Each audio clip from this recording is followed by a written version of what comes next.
Welcome, welcome, welcome. Good morning, good afternoon, good evening. Thank you guys once again for joining the 9 Innings podcast hosted by yours truly, Kevin Thompson, founder and CEO of 9i Capital Group.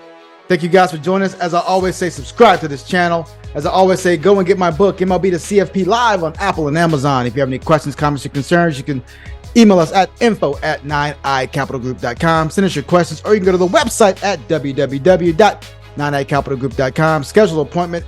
As you know, we're here to do what? Educate, empower, and engage. And today we're here to educate you on all things crypto. Crypto market's going crazy. Money's funneling out of banks and into other instruments out there. Today we're talking with Tyrone Ross Jr. about crypto. This guy's forgotten more about crypto than I could ever know. Tyrone Ross, welcome to the show.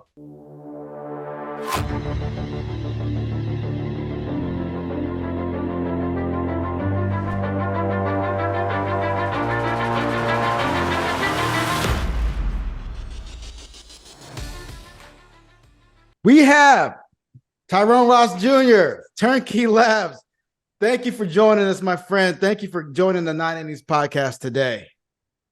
What's up, my man? So speaking of that, right, we're going to do this right on the fly because you did say that. Let me do that. It's all good, my friend. It's all good. So, man, tell me a little bit about your business. I know this is a little bit aside, but just tell me a little bit about Turnqey and what you provide there. Yeah, so think of Turnqey as the Plaid of crypto. So when you go and somewhere it tells you to link a bank account or to link your 401k or whatever, that's what we're doing for the crypto ecosystem, where we're allowing individuals to link their crypto accounts at a Coinbase, at a Gemini, so that their financial advisors could see them. Well, you said you hit on something right there. Today we're talking crypto. Today we're heavy in crypto. I don't necessarily understand the industry per se. I feel like I have a really good knowledge, but you've probably forgotten more crypto than I've ever learned. So just for layman's terms, crypto, what is it actually? It's not a currency, but what actually is it? Well, it is, just depending on where your feet are, right? Yeah. Currency here in the United States. Yeah. But I think the term crypto is the original sin of the space, right? Calling it crypto, right? Crypto after cryptography and cryptographic keys. And so anyway, cryptocurrency, crypto assets is a better name that I use, right? Cryptocurrency is a form of a crypto asset. I gotcha. Started with a bunch of different technologies coming together to create internet money. Gotcha. All it is, right? So we could send all other things over the internet. There's never been a way for me to send value over the internet the same way I would be able to if I saw Kevin in the parking lot, walked up to him, handed him $20 and walked away. Yeah. The only person that knew that was me. The only people that knew that was me and Kevin. Nobody else knew. Yeah. They didn't know the amount. They didn't see what I handed them. They didn't see anything. You were never able to do that over the internet. So just the basic way to think about it is it started as internet money, and now it's evolved into an entire ecosystem. So internet money, ecosystem, blockchain. Mm-hmm. My understanding is that most banks, say for example, JP Morgan, they have their own internal blockchain, right? Yep. So how is that different than the larger scale blockchain? We'll just start there. Like, how is that different in regards to the JP Morgan blockchain versus just the larger Bitcoin exchange? Yep. So think of it this way, right? So again, for those out there, a blockchain is just a fancy database. Mm-hmm. Right? That's all it records information and transactions. It's a ledger. Mm-hmm. It's a clock. It's a lot of different things. To understand Bitcoin is to know you don't understand it. Yeah, exactly. Right? So there's two types. There's permission, like JP Morgan's, which is they get to determine what makes it to the blockchain, what it's used for, whatever. There's permissionless, like Bitcoin, where you don't need anybody's permission. No one controls it. It's just technology that runs out there It's a base layer that folks use to transfer any value, anywhere, anytime to anybody without a JP Morgan involved. So that's the best way to explain that. Okay. So go ahead. No, that's it. Okay. So you and I both know that regulation is coming. I'm not, I mean, no telling when it's going to come to the cryptography space, but the banking industry acts, and this is just my personal opinion, the banking industry acts like they're clean. You know what? All this nonsense can happen in the crypto space, but we're regulated, so we're controlled. But in the end of the day, all of the money laundering and everything happens within the banking industry. Yes, you know what I mean? So how are you guys sitting here and telling me pot kettle, right? Yeah, you know, pot meat kettle for sure. Yeah, I'm just saying, you guys act like it hasn't happened. It's not still happening in your space, but you're complaining about the possibility of it happening over here on this space here. So, what are your thoughts on that? Like, I mean, does that anger you to a degree? It does, but I've been in the space so long now. It's old hat. Yeah. The tool that is most used for nefarious purposes and money laundering and everything else is the good old US dollar, and especially $100 bills. Right?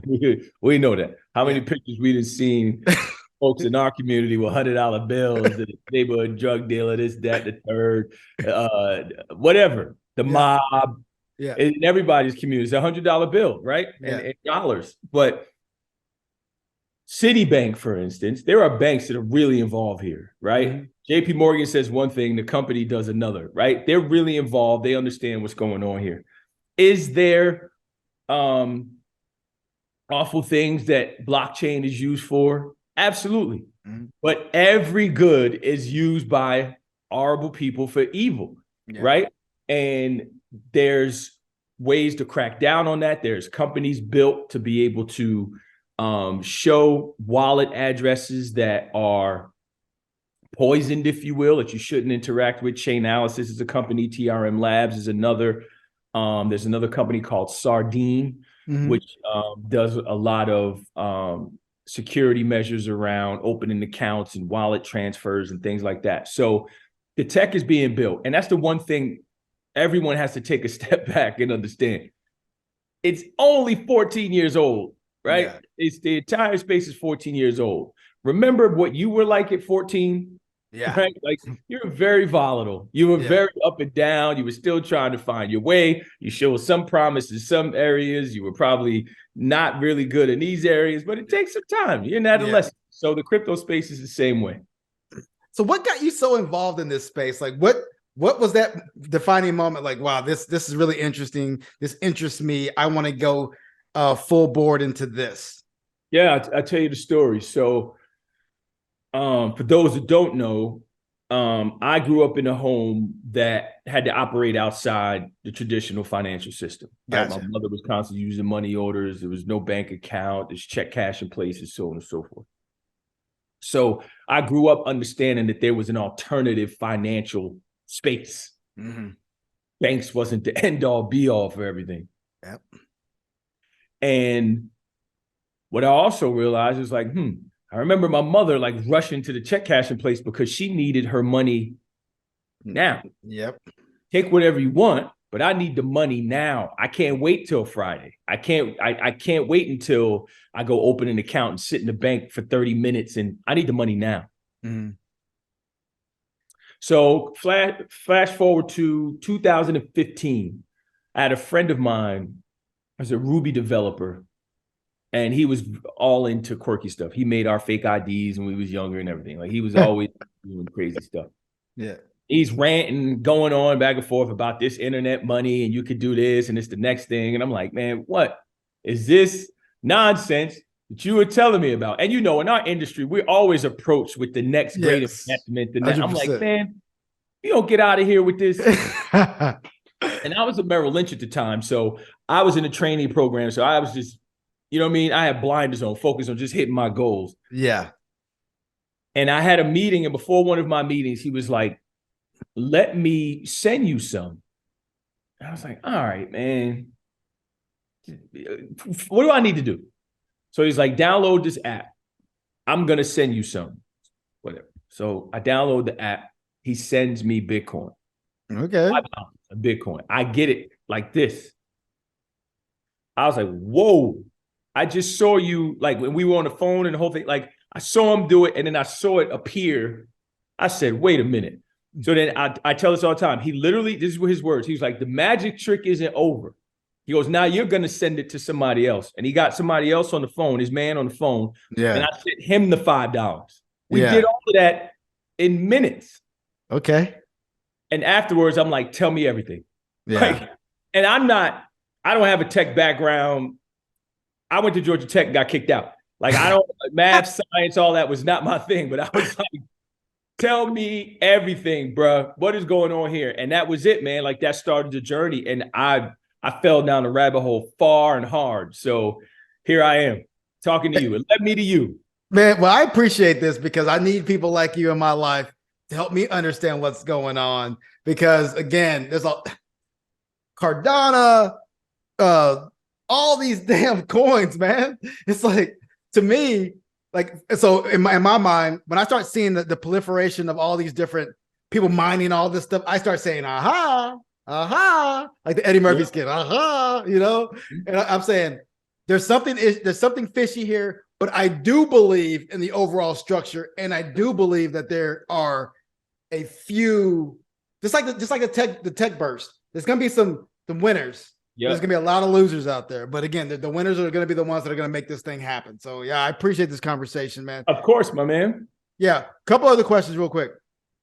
So does the adoption of a crypto or a cryptography, cryptocurrency, does that hurt the banking industry?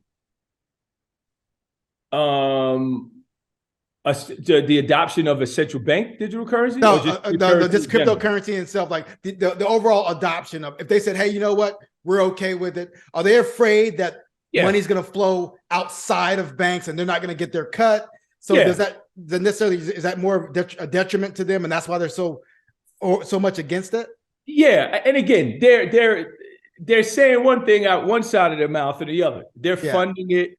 They're backing projects. Please let no one be fooled by the banks. They are a part of this. They have venture arms.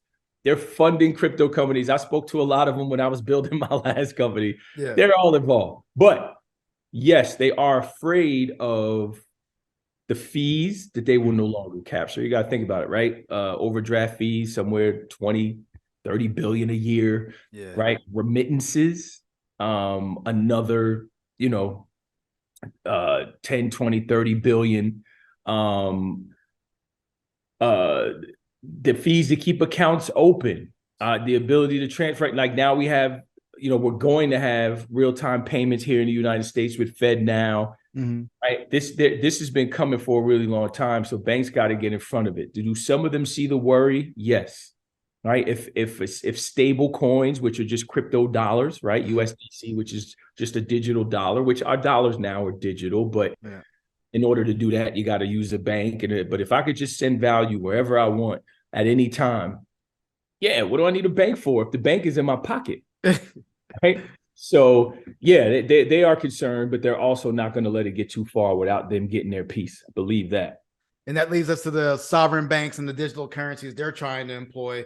So talk to me a little bit about that. I mean, how would that even come about? I mean, I know we're not inside the government or anything like that, but USD coin or maybe yuan coin or whatever it is, how does that go into the market in regards to against a Bitcoin or a Cardano or a Ethereum? Like I don't understand that. Like, so talk to me. I mean, and maybe it's over above our heads, above our pay grades. I don't know. No, that's why I got you on the call today, man. Yeah, to keep it very high level, right? So you got to look at some of the, like in Nigeria, for instance, it wasn't getting widely adopted and used, a central bank coin, until there was problems with the native currency, right? And there were some issues there, and folks started to use the digital version. Are we going to get this from all countries and all central banks? Over time, I believe so. Will we get one eventually here in the US? I think so. they're going to combat this and use their own. Here's the thing, though. Those will be permissioned, right? Gotcha. Like they will control it. They will surveil you, right? Mm-hmm. They will know how much is in your account and everything else. But I don't think it kills most of the coins for sure. Mm-hmm. Bitcoin and even Ethereum, because think of Ethereum is like programmable money. Now it's like a supercomputer. We can build all of these things on top of it. That's how you get NFTs, digital collectibles, and all these other things. But again, Bitcoin will be the ability to, the rails are always open. They may have a central bank digital currency that may not be 24/7, 365 anywhere at any time. Mm-hmm. I may want to interact with the actual blockchain instead of just sending value, right? Because what blockchains, even Bitcoin now, are evolving to is I can do things actually on chain. Mm-hmm. So the coins and the tokens that exist now will continue to evolve. A CBDC is just going to be, I want to send money from California to New Jersey, or I want to send money from New Jersey to the UK, right? And the central banks will talk and they'll figure that out, but we'll get one here for sure. Here's what I want everyone to think about, though. Am I a fan of central bank digital currencies? 99.9% no.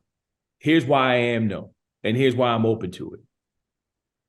For folks that are in lower income communities, urban, rural communities, if they decide to shut the country down again like they did with COVID, and now folks need money in their accounts, now they can just send that money to your wallet or whatever. They could send USD coin, right?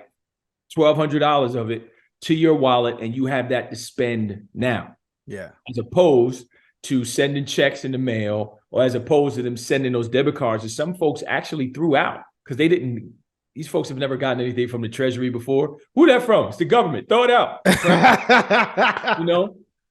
So I think it's important for even those of us that are crypto hippies to realize that there is some value here to be had from a CBDC.